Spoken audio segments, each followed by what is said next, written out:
Do you believe that Larson as a player deserves LEC trophy more in the summer than who he was in the spring? Uh, Hey guys, this is Ashley King of Horizon Esports. This interview has been brought to you by Sikole. And I'm joined by Larson of Rogue after they look forward to 2021 LEC Summer Split, starting off with their match against Misfits. Hey, Larson, yeah, thank you so much for joining me. How have you been feeling after finishing up the regular split? I don't know, it's just normal. Winning like regular split is not like cool or anything. It's not like we felt great. It was nice, I guess, so we could choose opponent, but now like the real split starts since the playoffs. What do you mean by the real bit stats? I'm quite interested about your choice of word.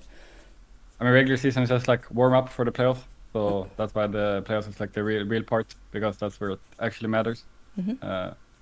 Regular season is just to like grow and be in a good shape for playoffs. I mean, obviously, like you win the trophy in playoffs, right? So that's why, and we're kind of guaranteed playoffs, like usually you could say, because we're a very strong team.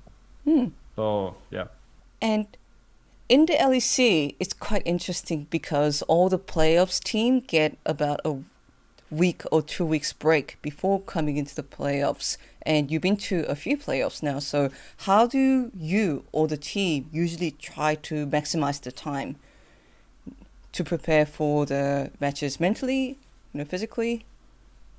well, I wish I knew because usually we do a very bad job of it. Because last two splits we came like first place or second Yeah. place, and then we just got murdered in the first best of five.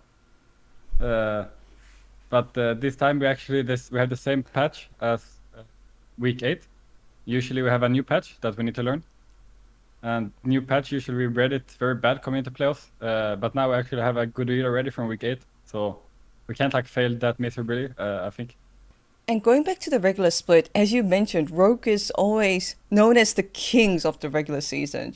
They are extremely dominant. But how personally happy are you about some of the things that Rogue has achieved during the regular split? Just a normal split, Hmm. like for our team. I think from a personal development, it has been bigger than like the team for me.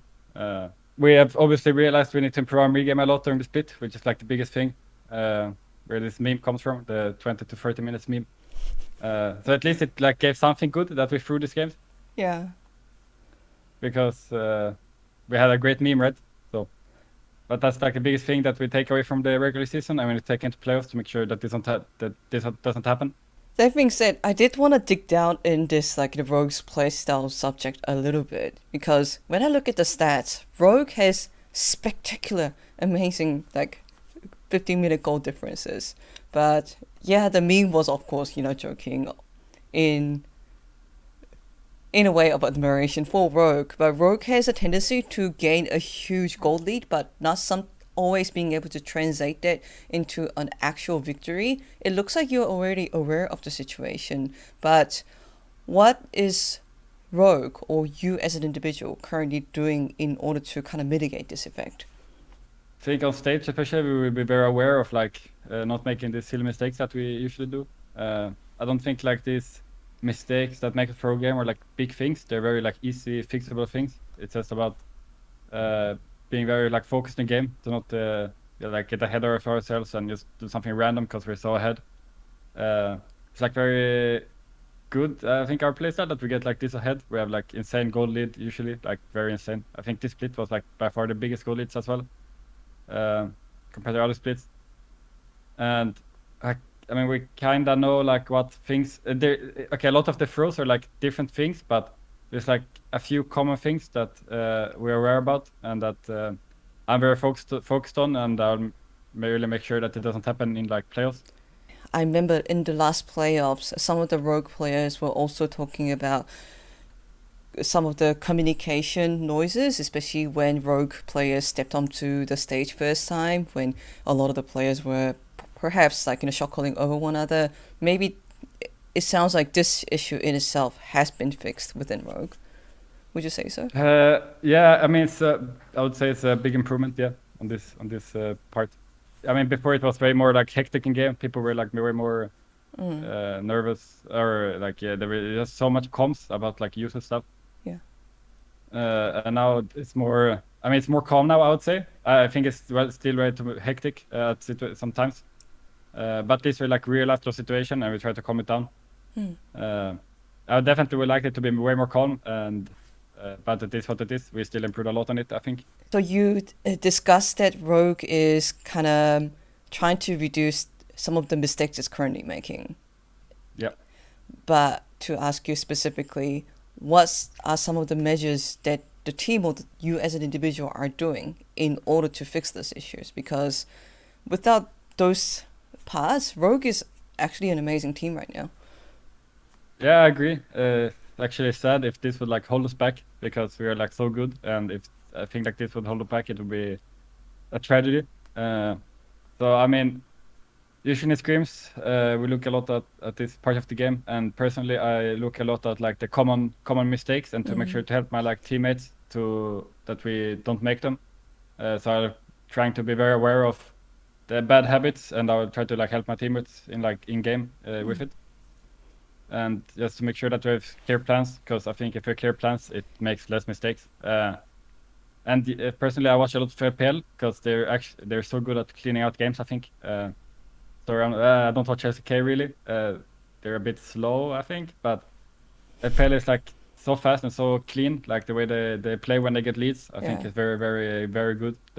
How aggressive they play when they get leads. Like they're not afraid to play around Nash and do like consistently good things around it, or they're not afraid to just go very deep in jungle and just play for towers. Very, very fast gameplay. So that's what I'm doing the mostly, just watching FPL because I think it's very good influence.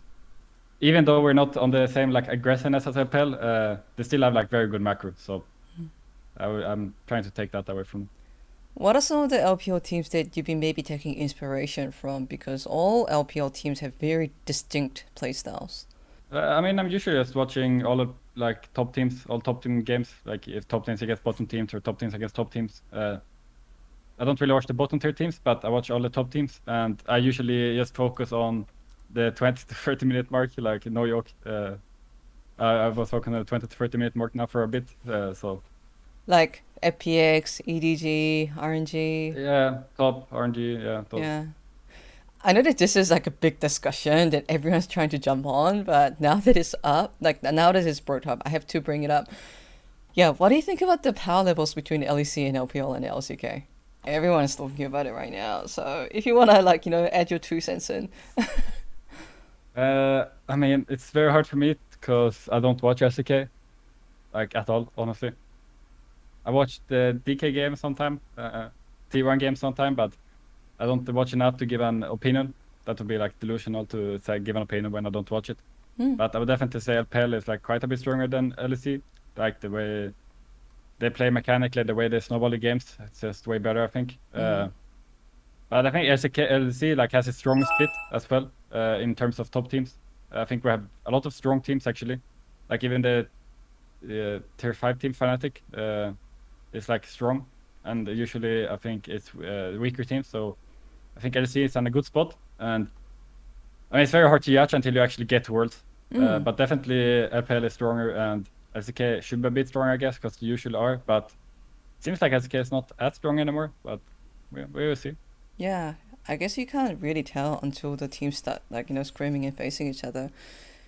You mentioned Vitality, and I looked at the match record of Rogue, and Rogue did have a very dominating regular season, but all the defeats that you had recently in the regular split are teams that you might meet in the playoffs, like G2 and Mad Lions and Vitality.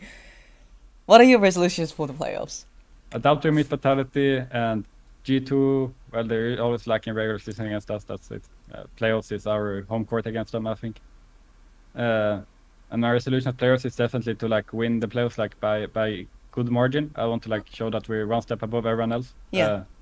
Which we do by snowballing the early game leads and we not throw them away. And then I think we will convincingly beat everyone. Yeah.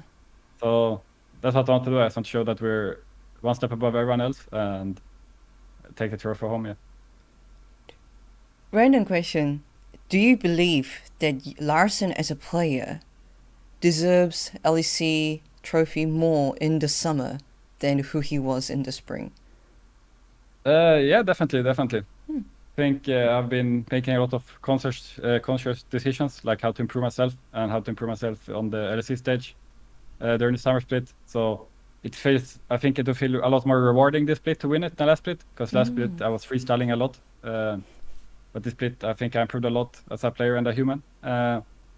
So definitely I would, if I would win last split, it definitely wouldn't feel as rewarding as winning this split, for sure. I'm like feeling it in my body, I'm feeling it in myself that last split, it wouldn't feel as good as it would feel now, yeah. And we will look forward to it. One final question, Larsen. I remember asking you a similar question before, and I asked this to so many different players, and every single one of them gave a slightly different answer. At the height of career, or when you look back to your career after you finished your life as a pro player, what kind of player would you like to be remembered as? I'm really not sure. It's a very hard question, but I mean, I would just like to unlock my full potential. That's all. I would like to give it my all. See how far league takes me. Good things outside of game and inside of the game that will make me a great player, and then I will be happy. But in your visualization, if you have given it all and if you reached your potential, what does that Larsen look like?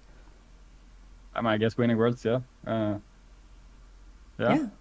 Sounds good. And I would like to be on the top for a long time, for sure. Like I would definitely not like to be a player who is only on the top for a little while. That would be, I mean, then it actually would be a tragedy. I think I would definitely be very sad if that was the case.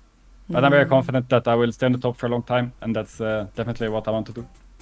And it's just starting now, you will say. Yeah.